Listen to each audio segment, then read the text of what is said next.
we have today. Really excited to be here to talk about things that I've learned about how to make really good product decisions. I've drawn this from both my own experience and then looking around the tech industry at examples of when decisions went right and when decisions went wrong. And I'll talk about some patterns that I've seen in terms of how to make better decisions and why it's so hard, despite knowing those patterns, to do that consistently. Give me one sec.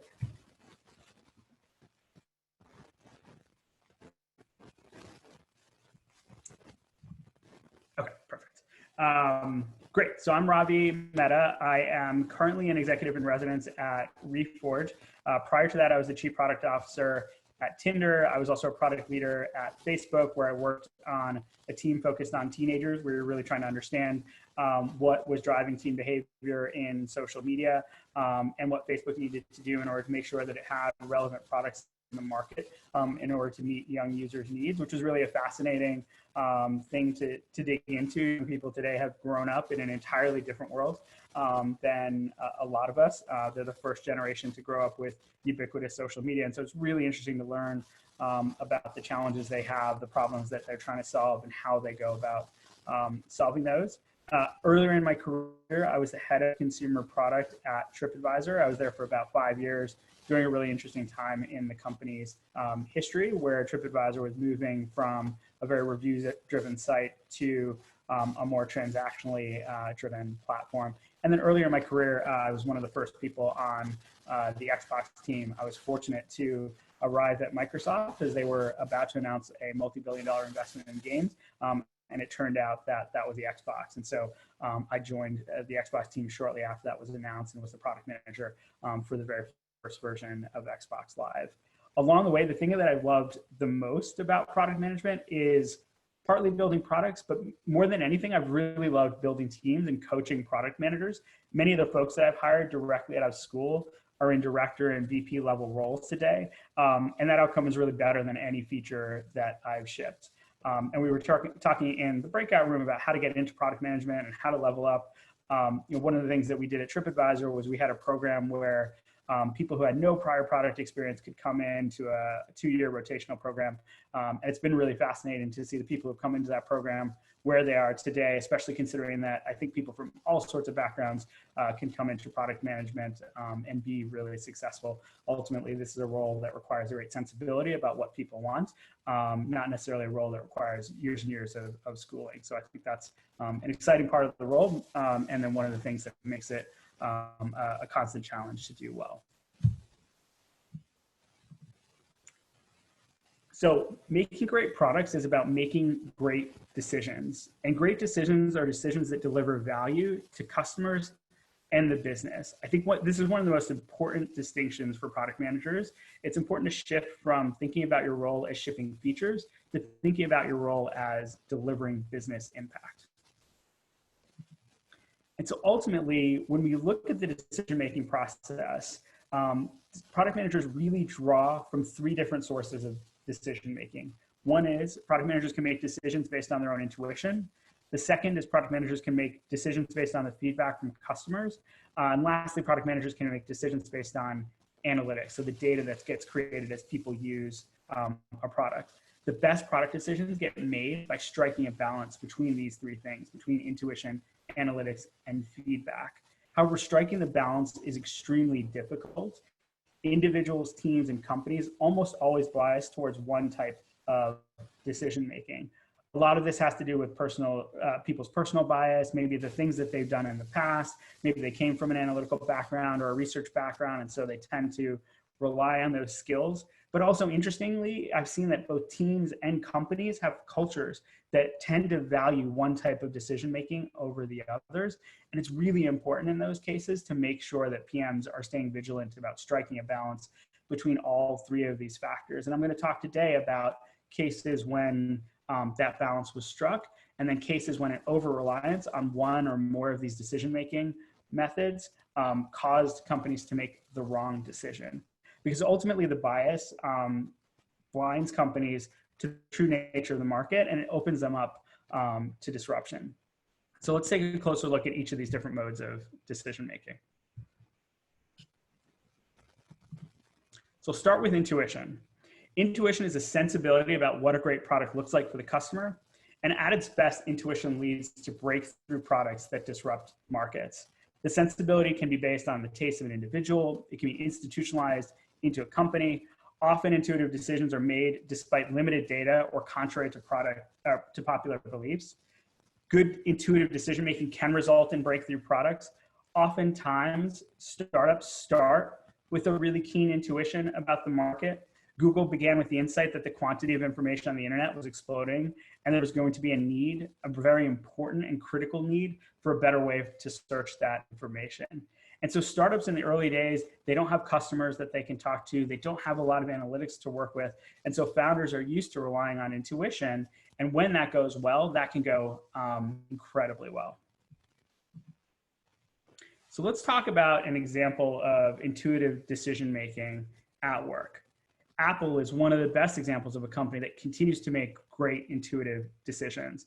Throughout its history, Apple has made successful products that are based on an intuitive sense of what the market wants. It's hard to remember now, but Steve Jobs was actually fired from Apple. He returned to Apple after the company purchased Next, which was a company that he founded in the interim. And he came back to the company really with the mission of transforming it. Apple had hit a hard time around the time that he came back to Apple. Microsoft made an important investment in the company, which was really one of the things that gave Apple the cash runway to ultimately survive.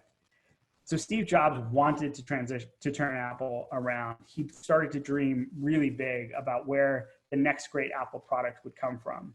And he had always loved music, but he was disturbed by the awkward state of the market for MP3 players. So these are some of the MP3 players that were out around the time that Steve Jobs came back to Apple.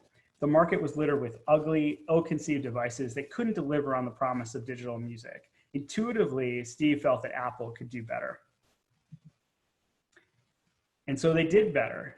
They unveiled the iPod. With the iPod, Apple introduced a radically simpler MP3 player. But what was really important was that for Apple, the iPod was simpler, but it was not simple. It drew upon all of the things that Apple, as a hardware company, was really great at to solve important customer problems. The iPad was smaller, had more capacity, had longer battery life, and it was faster to load than other devices. And this really changed a person's relationship with the MP3 player. It was small enough to fit into someone's pocket so they could take it with them everywhere in an inconspicuous way. They didn't have to worry about where they would store it. It had more capacity so they could take all of their music with them. It was fast to load so that as their music library changed, they could continue to load the library with more music. And it had longer battery life so they could listen to their music all day long. The iPod really changed the face of digital music, and it turned Apple into a rocket ship. In 2002, when Apple released the iPod, it was valued at $10 billion. Today, actually, when I originally wrote this slide, Apple had grown nearly 200 times to a peak of $1 trillion. Today, the company is worth $2 trillion. So this was really the mark of a pretty significant change in the trajectory of Apple and set Apple on the course that we know of today. So let's take a closer look at the intuition that Apple had. To start, I want to talk about something that's really important about intuitive insights. Often the best intuitive insights fly in the face of prevailing wisdom. Intuitive insights are actually the most valuable when the rest of the world is in the dark. Peter Thiel refers to this as knowing a secret. He believes that groundbreaking companies are formed when the founder knows a secret that the rest of the world hasn't yet discovered. And so oftentimes when you have a really deep, interesting intuitive insight, you get feedback that is intense and critical. And so this was the case with the iPod.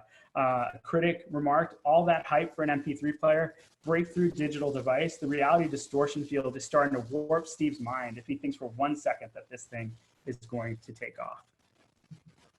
So let's take a closer look at Apple's intuition and why that didn't happen and why the iPod did take off and eventually laid the foundation for the iPhone.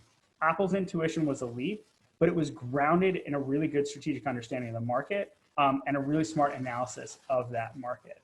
Apple correctly intuited that 1,000 songs in your pocket would change how people consume music, turning the MP3 player from a device into a constant companion. It also believed that people would pay a premium for the devices that play such an important part in their lives. We all can see that today. Consider how much you spend on the phone that you carry in your pocket all the time. A good amount of the brand positioning and the overall luxury positioning of Apple was an important part of this idea that devices could be companions.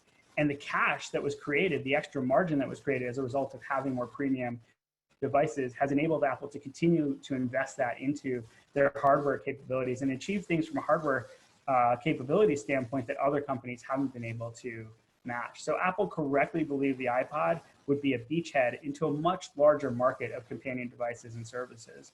And they believe this was the opportunity to move the company from a computer brand to a lifestyle brand. So that's an example of intuition working incredibly well and laying the foundation for massive sustained growth. Good intuition can build great companies, but bad intuition equally can be destructive to great companies. Let's look at a recent example. So one of Snapchat's biggest strengths is the intuition it has about what young users want from social media. Their intuition about ephemerality, about messaging, about visual communication had led to Snapchat becoming one of the largest platforms ever created. So in 2017, Evan and Snapchat went confidently into the next intuitive insight, that separating social from media would allow the company to create a more streamlined experience for two important but distinct use cases. And so intuitively, this made sense. And intuitively, Snapchat had the credibility to take that intuition seriously and to really build a strategy around it. But Snapchat's reliance on intuition at the expense of analytical decision-making and customer feedback-based decision-making was something that Snapchat would ultimately regret and would result in a really different outcome for Snapchat than what Apple experienced with its intuitive insight. So in the months after the Snapchat redesign, where it separated the social from the media, Snapchat stock dropped by over 40%. Over the course of 2018, Snap was slow to react to an immediate and vocal torrent of feedback from users, influencers, and publishers. This culminated in February with Kylie Jenner remarking, "So does anyone else not open Snapchat anymore?" Despite the clear signals, it took Snap 5 months to announce changes to the redesign. By that time, a lot of the damage was done, and for many people, Instagram had supplanted Snapchat, the role that Snapchat had played. And one of the ways that it had done that is by introducing stories and driving significant adoption for stories. So part of Instagram's success with stories was Instagram executing that really well. Part of it as well was an unforced error on Snapchat's part during a really critical time in the company's life cycle. So Snapchat's decision to stick with the redesign despite controversy was reminiscent of a similar decision that Facebook had years earlier to stick with the newsfeed redesign, and it actually had a very different outcome. So we'll see in a few moments why Facebook's outcome with this newsfeed redesign was very different than the outcome that Snapchat had.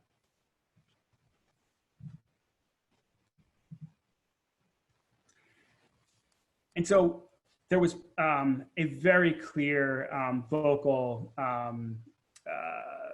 sort of negative impact to Snapchat's redesign.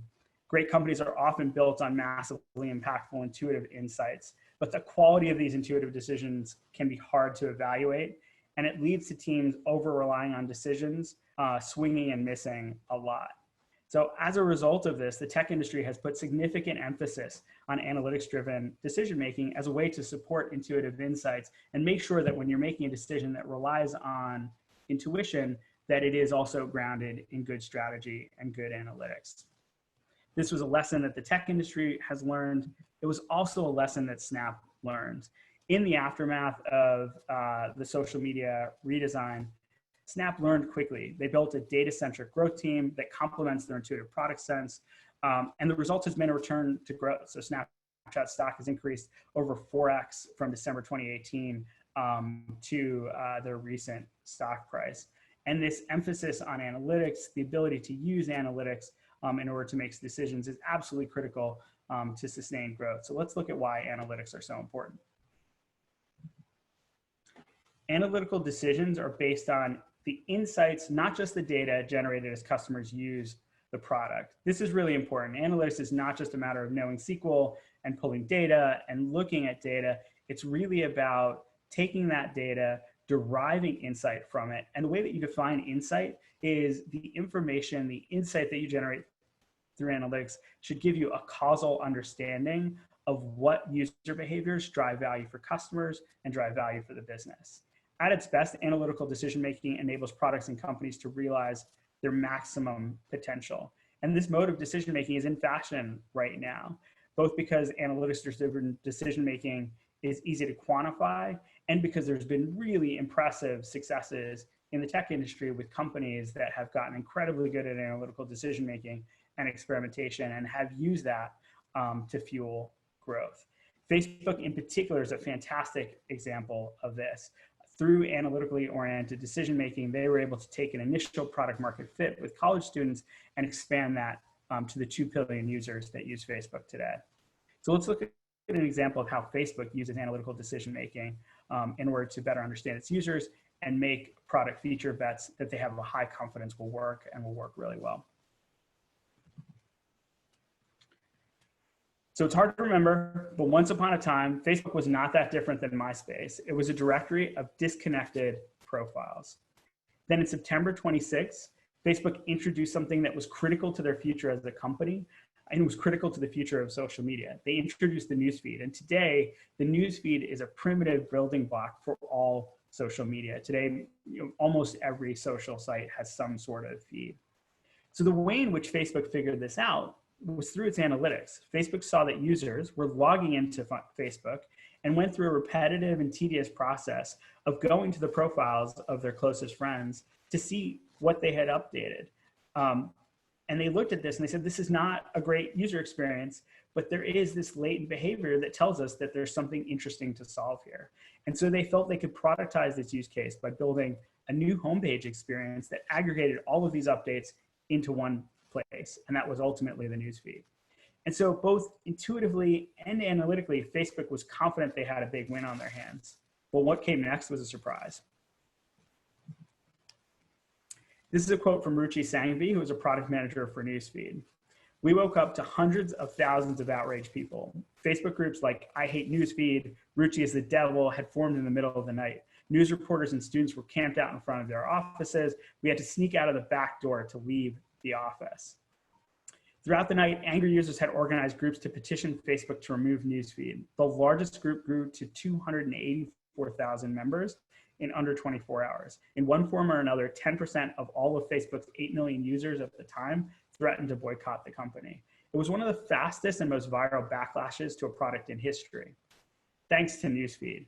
While a vocal minority complained, Facebook saw that the overall engagement had doubled, and they saw that it had doubled because people were interested in what was happening. The newsfeed was helping to capture the pulse of this boycott and get people interested in the conversation and participating in the conversation. In this same post, Ruchi talked about poring over the Facebook logs to understand how the feature was going and where the outrage was coming from. And so she noticed that amidst all the chaos, all the outrage, we noticed something unusual. Even though everyone claimed they hated it, engagement had doubled. And so this was an example of Facebook looking very deeply in real time at the data and not relying on one form of decision-making, not relying on just the loud vocal minority who was against the feature, but looking at the majority who were getting an incredible amount of value from the feature. So let's take a look at Facebook's analytical mindset in more detail. An important part of that is Facebook's analytical mindset starts in the earliest phases. Many of Facebook's top features, newsfeed included, have come from observing existing behaviors and creating functionality to support those behaviors. Facebook Marketplace is another good example of a feature that ultimately came into being because Facebook was looking at what was happening in Facebook groups and saw that people were often creating for sale groups where people would list things for sale and people would browse the groups and find things that were for sale and ultimately negotiate a transaction through those groups. So those two examples, both Marketplace and Newsfeed, are great, are emblematic of sort of a way of that Facebook makes decisions, which is looking at latent behaviors within the product and ultimately productizing those into features that work incredibly well. Facebook's true north is analytics. They judge the success of a newsfeed by the engagement impact, not just the PR response. And this was really important. This was very different than the Snapchat case, where Snapchat did get a negative PR response, but they were also able to see within their analytics that engagement was dropping. And lastly, really importantly, Facebook watches data in real time and it moves quickly on the data. While Snap waited months to respond to the backlash, Mark posted on the same day to quell user concerns about the newsfeed. And in doing that, in responding so quickly to user concerns, they were able to continue to roll out newsfeed, gain the engagement that newsfeed was driving, and also address people's concerns and make people feel good about the future direction of the product. So analytics ultimately can blaze the path to a product reaching its maximum potential. Analytics is one of the most important factors in taking a product that has product market fit and expanding it to everyone in the market who could ultimately benefit from that product. But an over-reliance on analytics ultimately leads to incrementality. And let's look at an example now of a company that was highly analytical, became really successful of that, but ultimately lost its pole position in the market because of its over-reliance on numbers and not looking at intuition and feedback from customers. So HomeAway is a vacation rental company. They are a company that really values having a scientific mindset. It's a core part of their culture. It's something that they talk about in interviews. It's something that they talk about with candidates. And this scientific mindset enabled them to become the 800-pound gorilla in the vacation rental market. In 2011, when HomeAway went IPO, their value became $3 billion. And they continued to grow that value consistently, iteratively through the years. Ultimately, by 2015, they had increased the value of the company to $4 billion and were acquired by Expedia. This chart shows the increase in bookable listings on HomeAway, which is the most critical factor in the company's growth. And it shows how HomeAway consistently, iteratively was able to grow that bookable listing number through really solid execution. But the strongest incremental execution isn't always enough to fend off disruptive competitors. Let's look at Airbnb. So Airbnb in 2011 launched into the space and started to take a very different approach to vacation rentals. They refamed vacation rentals as a transaction between two people, a host and a guest, rather than as a business transaction between an entity and a customer. As a result, they were able to develop insights that disrupted the market and accelerated their growth significantly past the incumbent in the space, which was HomeAway. And so today, Airbnb is worth 10x the value of HomeAway, even with COVID considered. And they were able to do this because they brought to really strong analytical execution and intuitive insight about the market that reframed the market in the host size and the guest size. So analytics is crucial to determine what is happening when people use a product, but it often falls short of explaining why those things are happening. And that's where user feedback comes in. Feedback-based decisions are based on qualitative and quantitative research about existing and potential customers. At its best, feedback-based decision-making fosters empathy and it covers the heart of what customers want. Really importantly, it's good feedback-driven product development enables companies to empathize with the customer and get to a deep understanding of that customer and how to fulfill their needs. I love this quote from Albert Einstein: "Not everything that counts can be counted, and not everything that can be counted counts." And it's a really good reminder that in an age when we have more data than ever to work with, when more value than ever is being created with data, the data isn't always the end all and be all of decision making.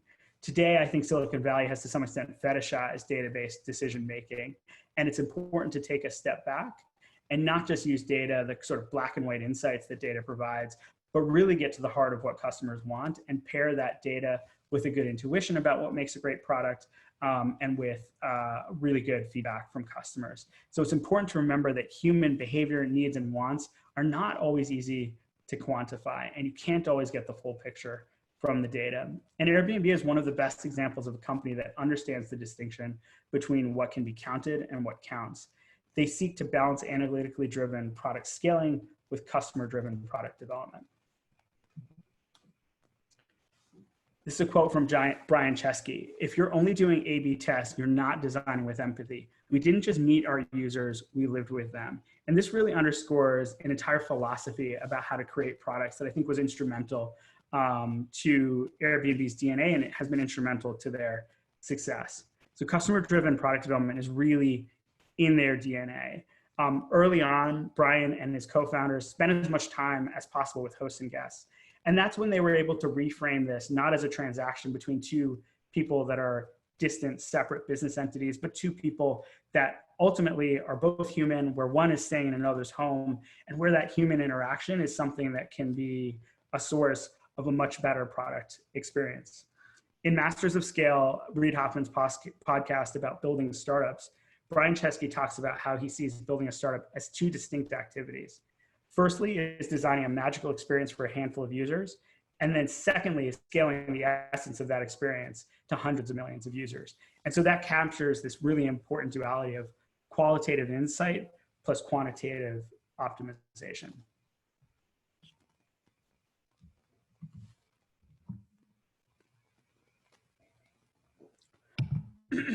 One of the frameworks that's really important as a method that Airbnb uses to drive this sort of magical thinking is asking the question, what would an 11-star experience look like?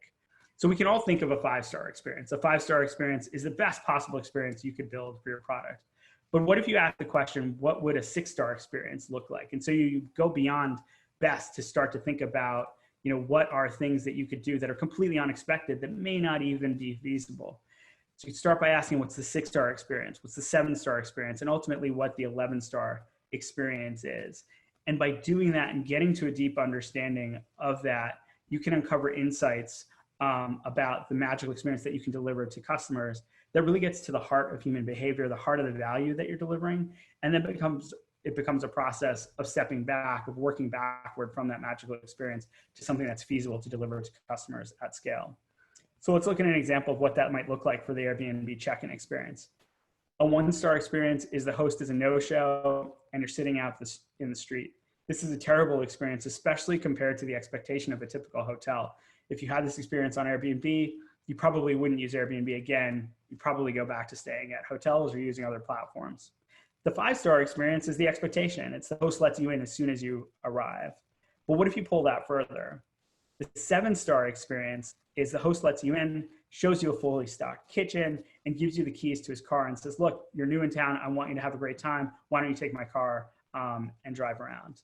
And the 11-star experience, the magical experience, is the same as the welcome the Beatles got in 1964, where they landed to 5,000 screaming fans that met them as they got off the plane, and they landed to cameras and a red carpet. Clearly not feasible, but it's a magical thing that really hints at the thing that a person is doing when they're arriving in a new city. It's not just that they're trying to shuttle themselves from the airport to the hotel. It's that they're arriving in a new place to discover. They ultimately want to be welcomed into that place. They want that place to fulfill all the expectations that they've had for their visit and for their vacation. And so let's look at an example of where Airbnb actually put this into practice. As Airbnb thought about moving beyond accommodations, they wanted to discover what makes a magical trip. And so what they ultimately ended up doing was they followed a traveler from London, Ricardo, on a solo trip that he had planned to San Francisco. The trip was an unremarkable and sometimes lonely experience. And then Airbnb said, let's remake the trip for you. And in doing that, they actually hired Hollywood scriptwriters to come in and write and experience a story with Ricardo as the hero. And the trip was ultimately an unfolding of the story. It was a crafted and deeply moving experience. So instead of arriving at the airport and having to hail a cab, Ricardo landed and got a private limo from the airport. Instead of staying at a budget hotel, he stayed at a top-rated Airbnb. Instead of eating a meal at a touristy common restaurant, he got reservations at one of San Francisco's most sought-after restaurants. And ultimately, the crowning point in his trip is instead of a solo trip to Alcatraz, a touristy experience that often disappoints, he got a midnight mystery bike tour where he got to meet other people that were on vacation. He got to meet other locals. He got to see the city in a completely unique way. And in doing this, they were able to see what are the elements of a trip that really make it meaningful for a person. And when Brian saw Ricardo after his trip, Ricardo walked up to him, hugged him, and told him that this was one of those magical and memorable experiences in his life. And that's when Airbnb knew that they had arrived on something that was a magical experience that they could then extrapolate into their trip's product. So feedback is essential to understanding what customers want, but feedback has to be used with judgment. Poor use of feedback can lead to optimizing for the vocal minority, or overreacting to minor issues, or missing out on innovation opportunities, because ultimately users are not going to be able to always articulate their needs in the way that a product manager might be able to look at all of the data points and synthesize a great solution to a user problem. So let's look at one example of that. OkCupid is a company that relies on user research and multiple sources of input in order to make decisions. But ultimately, like many companies, user research can take a lot of resources. And so PMs who want to move it quickly end up taking some shortcuts to insight. And there's two shortcuts that OkCupid ended up using. One was relying a lot on the insights of people internally that were using the product themselves, who were using OkCupid to meet other people. And then also looking a lot at the OkCupid Reddit group and seeing what the users who were talking about OkCupid in that group wanted to see. And the insight they got from both of those is that people wanted as many messages as possible, because the more messages gives you the more opportunity to meet folks. And so they ultimately optimized for that and optimized for getting users as many messages as possible. But unwittingly, what happened was that OkCupid created a situation where new users were getting bombarded by messages as soon as they joined the platform. And so both through user feedback and even analytically, OkCupid could see that by having so many users get so many messages in their first time user experience, it would likely decrease engagement, but intuitively that wasn't the right experience. And so they made the difficult decision to say, in certain cases, we're actually going to decrease the number of messages that users get so that they get a reasonable number of messages that they can then interact more deeply with. And so they use, in this case, intuition to complement with feedback, to complement with analytics, to make a decision that might not have been able to be made with just one of those inputs. But when you looked at the experience overall, it was easy to see that what they were doing for first-time users was not the ideal user experience. And so ultimately, we have three forms of decision-making that can influence really good product decisions. The first is intuition. So done well, intuition leads to valuable insights that can have a disruptive impact. Done poorly, it leads to misguided investments and really big misses. Analytics done well enables products to realize their maximum potential. Done poorly results in incrementality, diminishing returns, and eventual irrelevance. And feedback done well leads to a deep and accurate and empathetic understanding of customer needs, but done poorly focuses on the vocal minority and misses opportunities that customers can't see. What's great about drawing from all of these different decision-making models or decision-making pillars is that they're self-reinforcing. So good intuition helps you synthesize analytics and feedback into valuable insights. Good analytics supports intuitive conclusions and validates research findings at scale, and good research improves the company's intuition and deepens the understanding of analytics. And when all of these things are done well and done consistently, and when companies take a balanced approach to product decision-making, it enables companies to find durable sources of product market fit, to grow successful products to realize their maximum potential, and to find new sources of product market fit before competitors do. So ultimately, a lot of making great products comes down to making great decisions, and making great decisions is a matter of striking a balance between intuition, analytics, and research. And so I'm happy to answer any questions that people have, both about product decision-making in general, or more specifically for me about some of my past experience.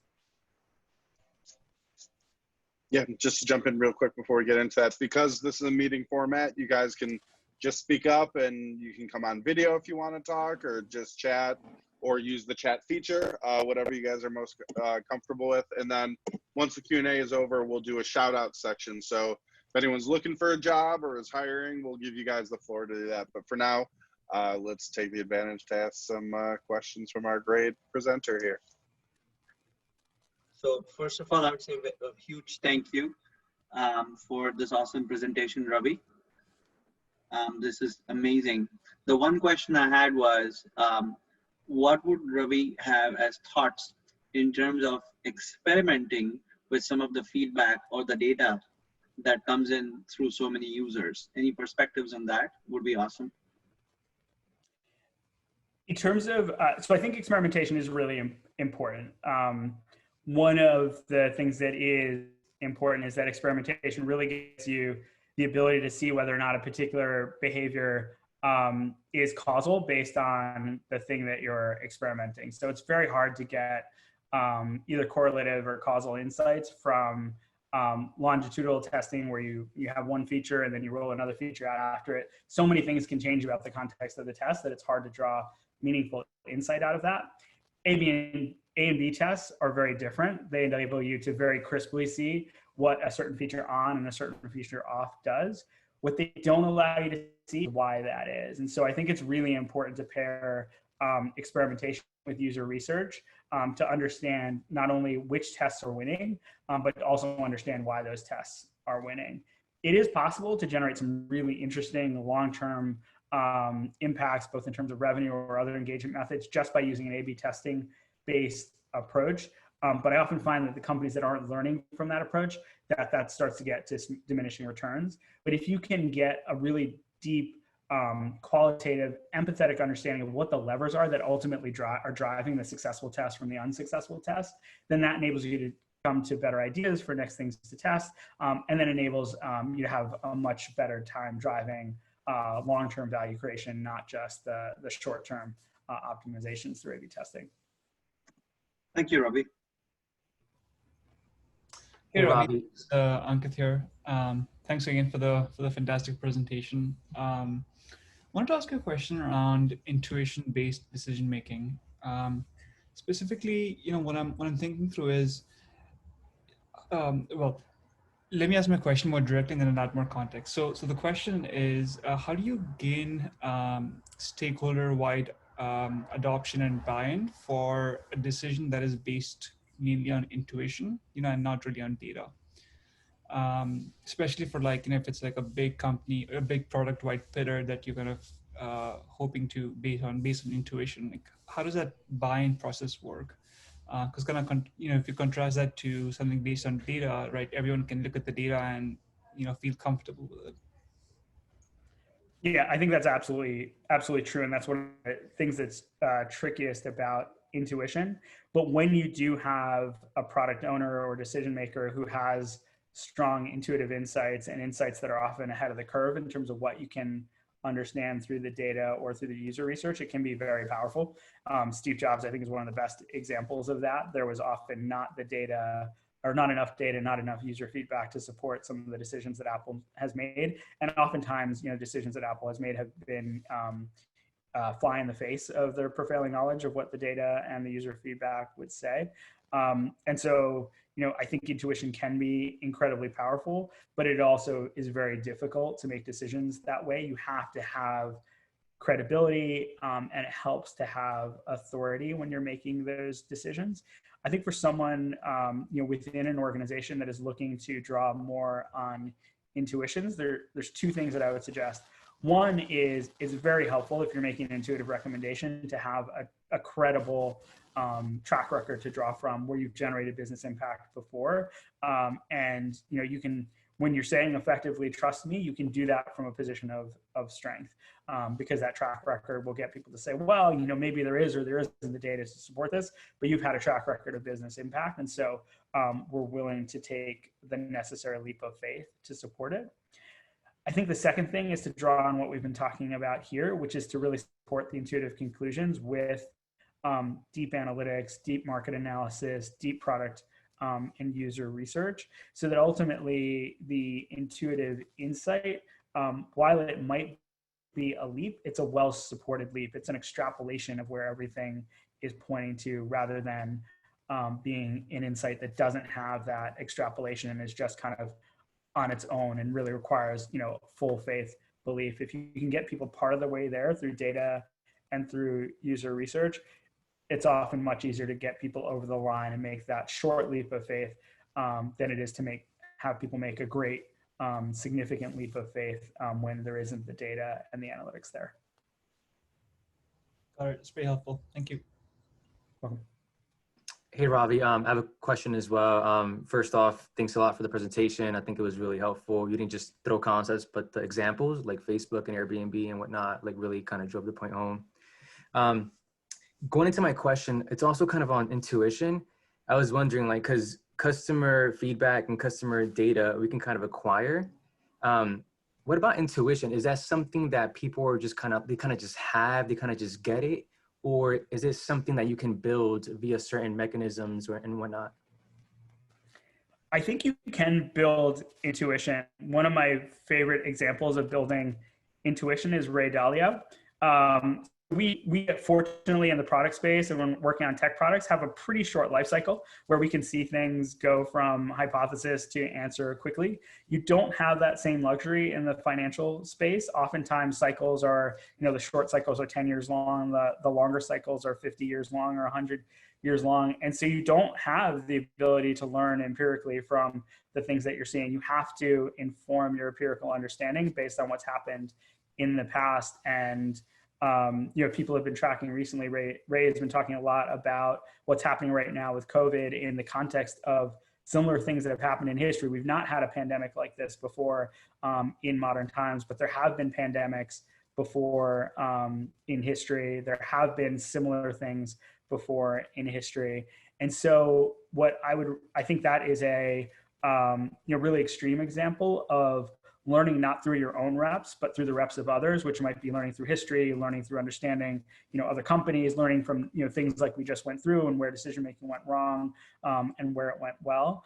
And so within, even though that's an extreme example and one done well, it's also one where he's been able to take all those inputs and become, one of the most successful hedge fund managers in the world.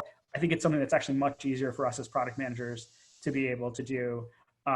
You can look not only at your own product, you can look at other initiatives within your organization. You can look at what's happening with other companies and synthesize a really nice picture of where things are going. And I think that to some extent, that's some of the advantages that really good VCs have had is they've been able to see the movie multiple times. And so when they look at a team, when they look at a company and an idea, they're able to pair together the context of what's happening out in the world with the other patterns that they've seen and pull those in together to make really good investments. And I think PMs are doing that same thing, just on a different scale, more a feature and product strategy scale than a company-wide scale. So I think that's the important thing, is to really learn from the examples of others. And then also to make sure in the things that you're doing to pull the learnings out. Because ultimately, I think the only thing that's really a failure is doing something that doesn't work and not learning from it. So if you're very crisp about, something didn't work as expected, but we think this is the reason why, that becomes a great base that you can move, that you can continue to build on. And eventually your intuition will get better as the accumulation of patterns that you've seen expands, and where you can quickly draw those pattern inferences in terms of what you've seen previously. Hey, Ravi, this is Brett. What do you do to make decision-making when you don't have large data sets like Facebook or Airbnb?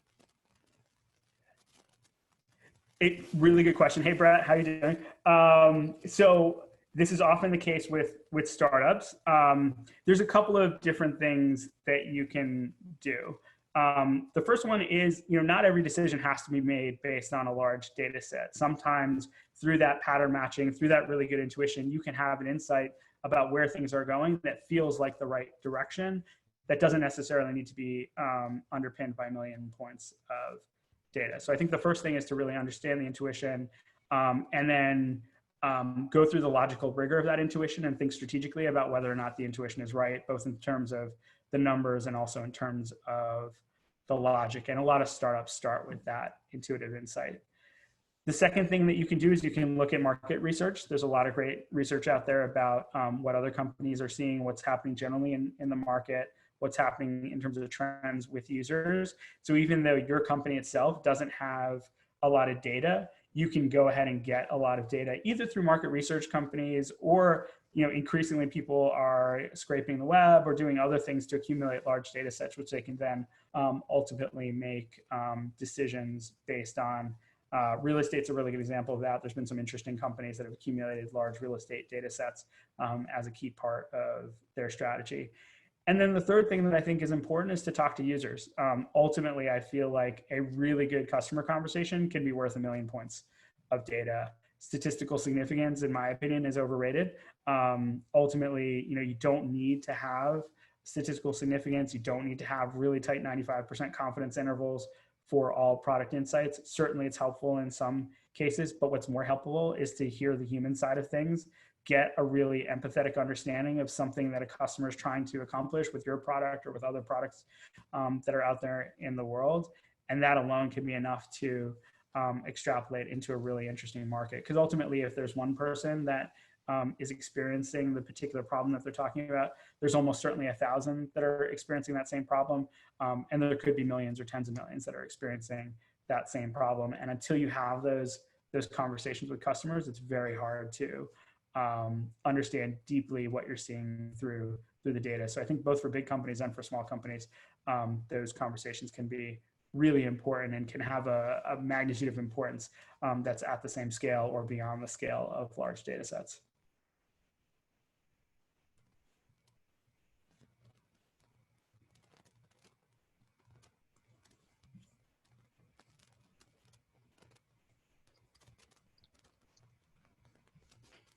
Hey Ravi, this is Shiv, and I'm curious. One of the things you talked about is like leveraging feedback, but make sure like remove the judgment from it. I'm curious, how do you remove noise when you're getting feedback from all different sources, and how do you kind of prioritize? Is there different tools that you recommend? Yeah, I think an important thing is to look at the users that are giving you the feedback and how they came to get the feedback, how they're using the product. Specifically how representative they are of the average use case, or specifically representative of the average use case of the particular segment that that you're thinking about. So for example, at Tinder, you can't get full insights on the product just by talking to male users, or you can't get full insight into the product by talking to users in a particular age demographic. You have to take a sample of the overall user base to generate insights that are useful across the board and can be synthesized into something that's useful for the average user. One of the things that I do think is a challenge is the power users are the most vocal. They're also the users that you're going to get early on, so they're your early adopters. And ultimately, the insight that they have is something that you can build a product around, but taken too far an extent will actually lead you down the wrong direction. And so there's an interesting, I think, time in a product and a company's life where they move from serving the power users that were their early adopters to serving a more mainstream user. And if they don't move past that, they run the risk of starting to hit diminishing returns on their growth efforts. And one interesting example of this that I've seen from the game industry is, there are power gamers that are just really good at playing games. They're highly competitive at it. And if game companies really look at the impact or the information from those users, the feedback from those users, and optimize for it, it leads to a case where a lot of times games get harder and harder and harder until the average user can't play them anymore. And so they're really designed for this pro user, this power user. That's a really extreme case and a very clear case in gaming where games can get too hard if you focus on the wrong user. But I think it's also indicative of products in general, where products can get too hard to use when you focus on the power user and you constantly add more and more features.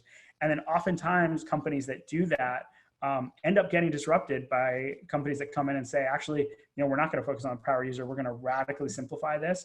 We're going to develop a product that the power users from this other company would never buy, but which opens up this product category to an entirely new set of users. And you can see that pattern over and over again in the industry. Thanks, man. Yeah, you're welcome. Hey, Ravi, I've got a question just on your last point. How do you know when you've reached that point of transition where it's no longer useful to, building for your early adopters, and now you've got to switch to chasing the next, set of users? I think it comes down to having a really good understanding of who your target user is and an understanding of the growth dynamics around that target user. And so, you may hit a point where you are hitting diminishing returns with the growth work that you're doing for your target user, and you need to move on to the next target user to actually get to a fresh set of users, a larger target market of users that you can engage. It is a tricky thing to do, and it can happen at different points in a product. I think a product, no matter what phase you're in, you can start over focusing on the power users instead of the general use case. So it's something that I think companies need a combination of these things, both looking at the analytics, properly segmenting your users, understanding based on those segments what's happening, but then also using feedback to add some color to those segments to understand those people in richer detail.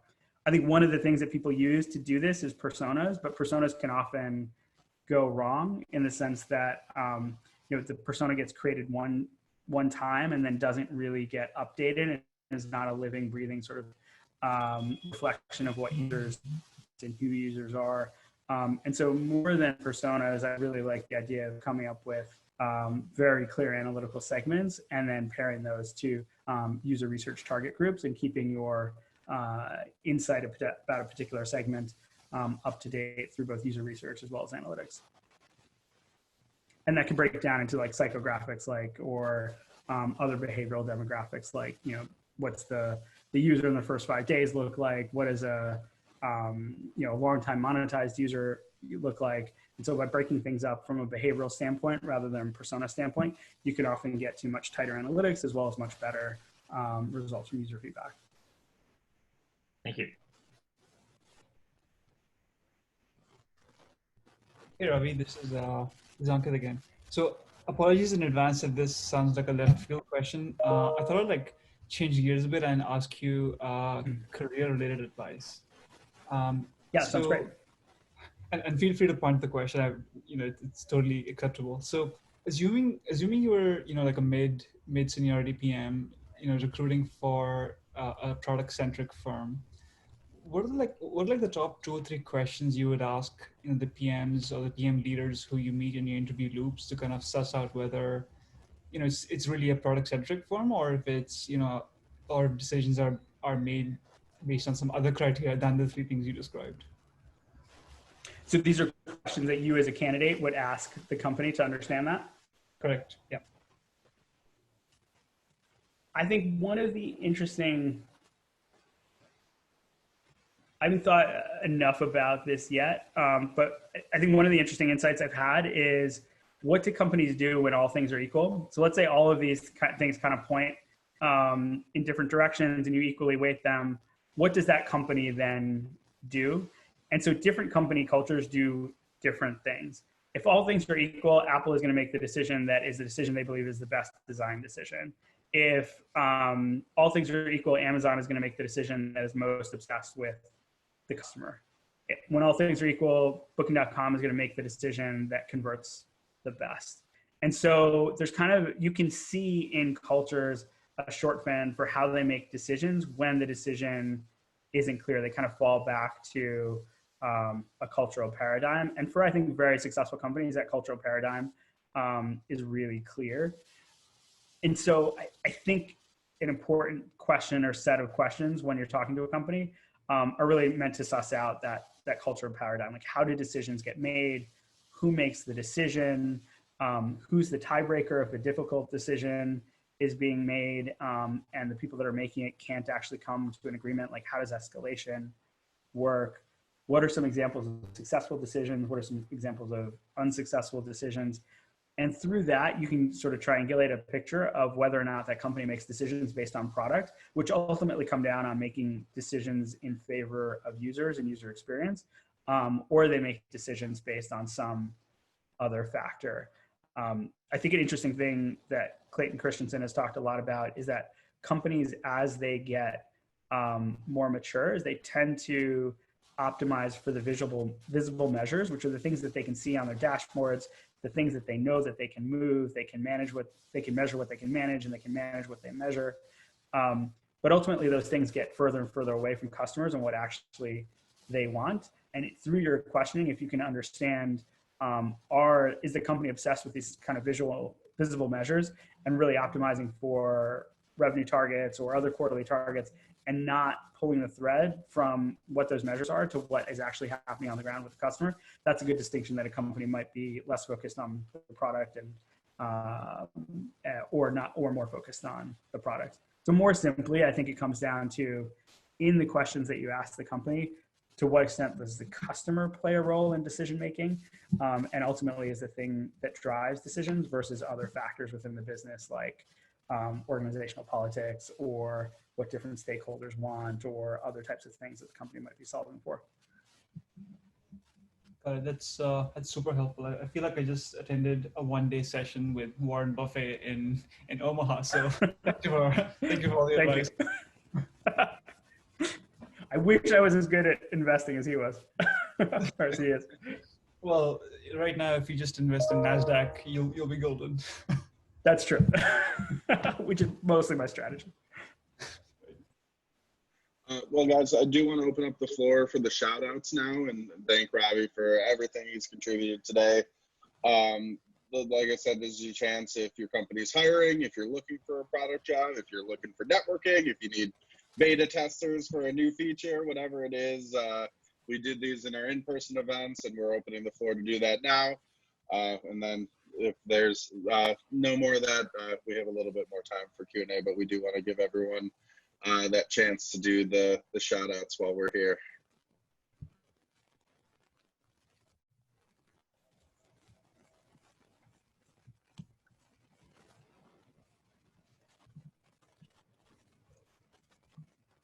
I'll share something.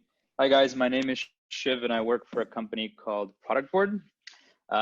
And recently we build products for PMs. So, you know, it's very meta, PM for PMs.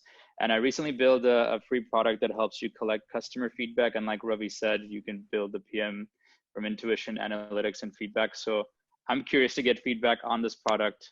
It's free, so go check it out. I'll share the link in the comments section and let me know what you think. Right now, it helps you collect feedback from a lot of sources. And we're actively working on what Ravi said, which is helping you build out what segment is that feedback coming from. So then you can connect it to Salesforce and think to see if it's coming from what type of companies, what type of users you're getting from. Thanks.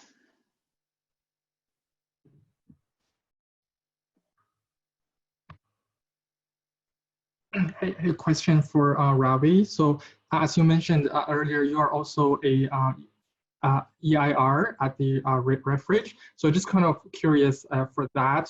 Is everybody lectures are as good as yours? And is that also really amazing? Can you talk about more? Because I subscribed Andrew Chen's newsletter, and then he talked about the program, and it sounds like it's also an amazing program. Yeah, it's really a great program. I've known Brian for a long time. One of the reasons that I got involved is ever since I was at TripAdvisor, pretty much every year I would have one or more of the PMs on my team go to various Reforge programs, and they always had an amazing experience with it, and they came out transformed in their ability to do a particular part of their job. And so I really got to see firsthand the impact that it can have on PMs and got increasingly involved with it. And then ultimately when the opportunity came to be an executive in residence, it seemed like a great opportunity for me and a way to be more involved with something that I had gotten a lot of value out of. One of the things I'm super excited about is this fall, we're going to be teaching a new course at Reforge called Product Strategy. So I'm teaching the course. The course was developed by Fareed from Slack and Casey Winters from Eventbrite. It looks really good. It's very unique in terms of the depth that goes into this kind of transition from product manager to product leader. Other courses there include a series of growth-oriented courses. So there's the growth series, which is a foundational course specifically for people that are looking to learn about growth. It's something that Brian and Andrew Chen created. Has a lot of frameworks now, which are just kind of classic frameworks that are part of the growth discipline that are out there, and you get to learn to use those really well. And so with that course, I think the two of them have done a lot in order to really advance growth forward. There's an advanced growth strategy course, which goes further, talks a lot about compounding loops. There's an engagement and retention course. There's a monetization course. And then this fall, there's a new course on marketing strategy. So I highly recommend it. It's very hands-on. I've gotten a lot of value out of it as a guest and as someone who's had people go through the program. And there's now a bunch of different things that you can take. So depending on what you want to learn, whether it's this transition from product manager to product leader, whether it's transition from marketing manager to market leader, or whether it's really getting deep into growth, or even just starting out as a growth product person, there's courses to help with that. Amazing. Thanks so much. Can't wait. You're welcome.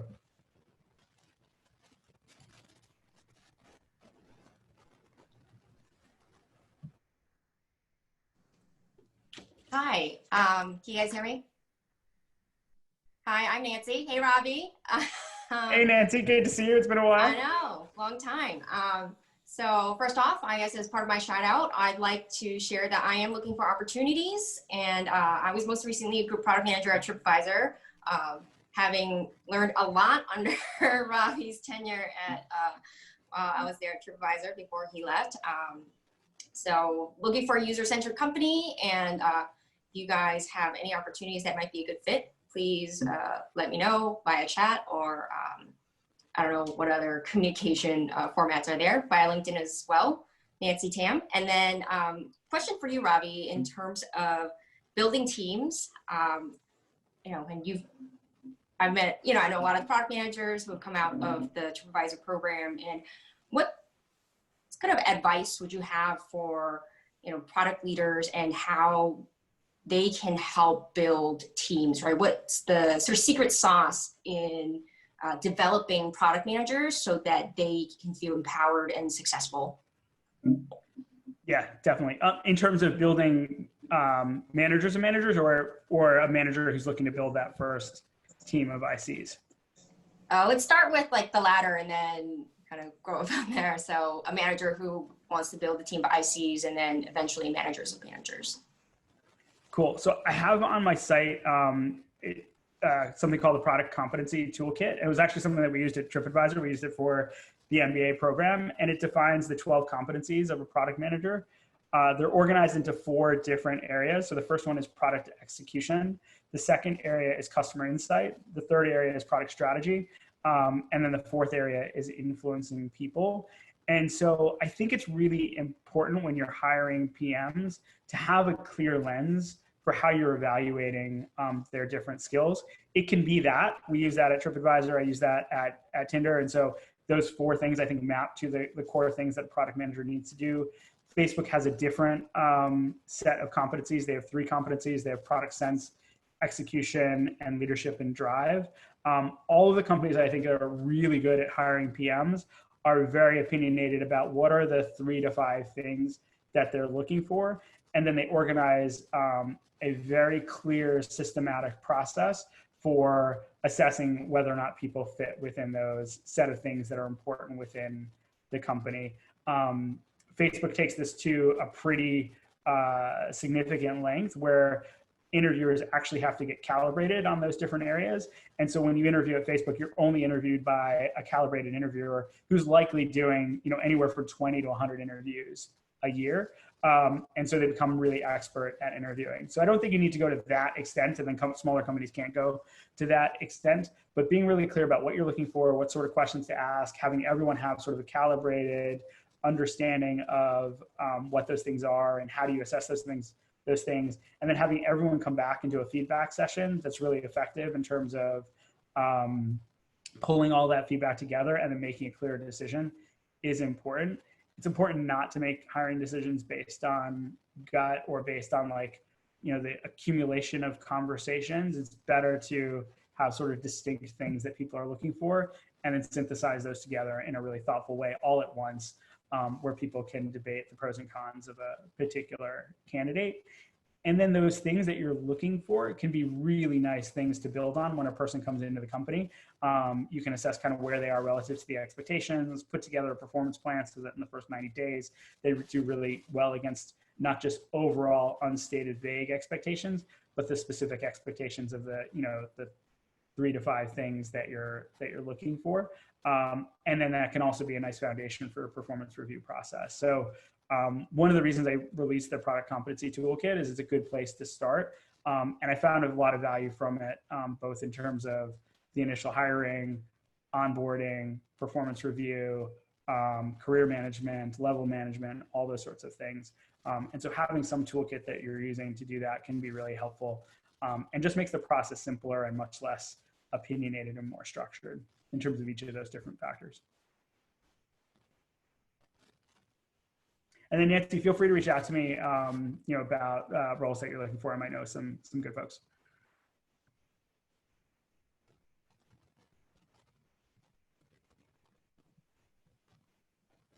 Great, thanks. I'll be in touch.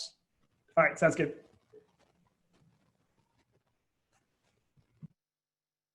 Hey everyone. First of all, Ravi, thanks a lot for that presentation. That was awesome.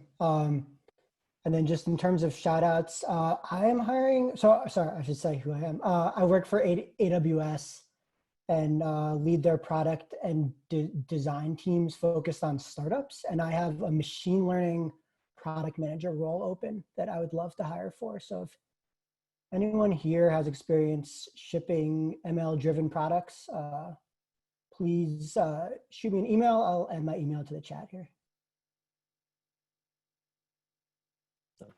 Hey guys, my name is Brendan.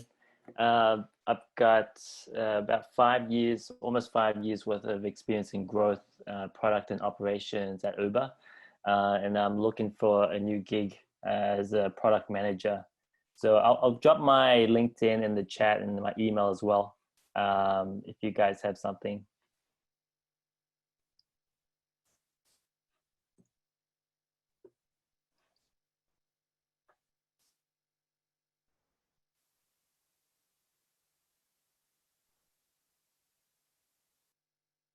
Awesome. Thanks everyone who's contributed. We've got a few minutes left. If anyone has any further shout outs or one more quick question, I'll let it sit in awkward silence to see if another question bubbles to the surface before we say goodbye.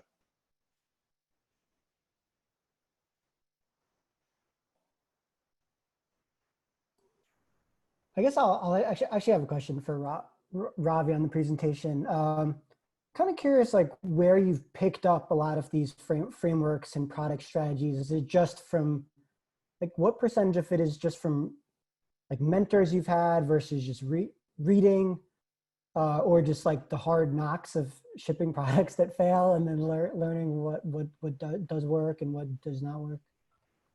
It's a little bit of all of those. One of the things I started doing recently in the last few years is trying to codify what I've learned, so that I can reference back to it and not make the same mistakes. That always requires some simplification. So there's always nuance that's like, you can't quite capture. But the thing that I found is just even making a distinction between two different things and being really clear about that and why those things are different can be helpful and can give you, codified set of patterns that you can go back to. And, if you do that, not just based on your own experience, but based on the things that you're seeing and kind of pull out the different models that are helpful in different situations, it can give you a nice baseline of knowledge to fall back on when you're making a particularly tough decision.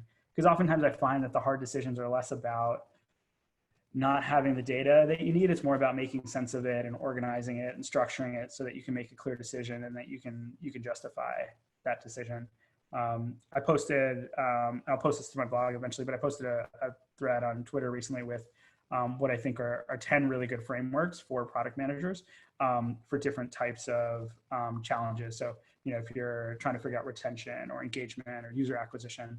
And what's really nice, if I think about where we are as an industry and as a profession, is there's so many people sharing really good insights that you can often find something that goes 80% of the way towards helping you answer a question, and that becomes a lot easier. And then also helps with, I think one of the earlier questions was like, how do you influence people? If you can show people a clear framework for how you got to the decision and what the logic is behind it, that makes influence much easier, especially with execs who are used to thinking in that way. Cool, thanks. Yeah, you're welcome. Awesome. And with that, I'll thank everyone here for attending today. Thanks for all your thoughtful questions, for the shout outs. It's great to see the community be able to do some connecting and networking even after all these months of sheltering in place. And a heartfelt thanks to Ravi for the incredible presentation today. We'll have to get you that 11-star Ravi Mania treatment after seeing this great presentation, because it is deserved. And thanks again to everybody. Have a good rest of your day. Thank you, everyone. Feel free to reach out.